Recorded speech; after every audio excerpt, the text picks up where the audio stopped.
here running the Coyote call. We're gonna see what we can call up today. I mean, we deer hunt too, but for the next little hour or so, we're gonna see if there's any Coyotes in the area. Got that foxPro hammerjack. See what happens.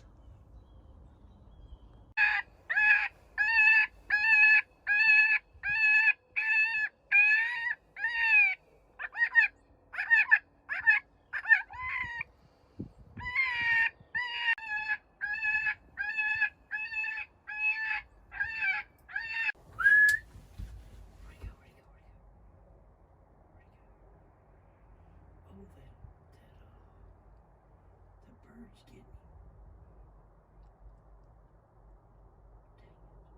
There he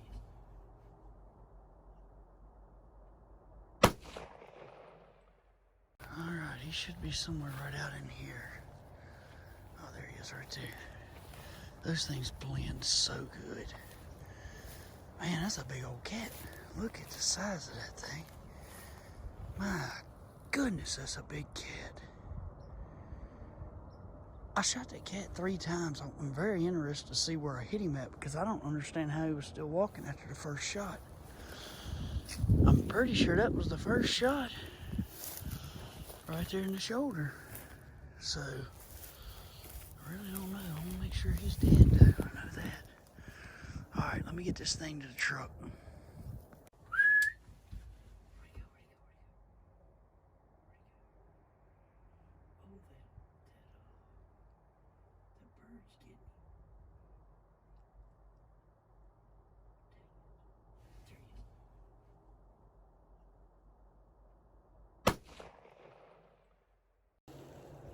Man, that wind was cold today. It's coming in the back of that stand like crazy.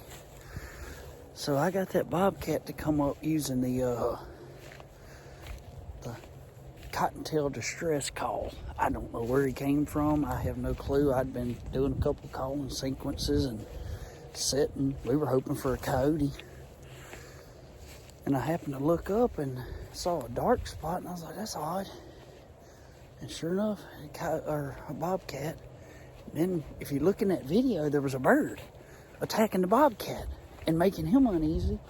And I was trying to get on him. I didn't have the gun loaded or nothing. I mean, we've been watching deer all afternoon, but our doe season's closed at camp now.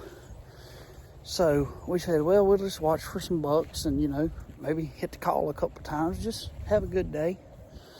But anyway, let's see where this thing's at. I should be about out here to him.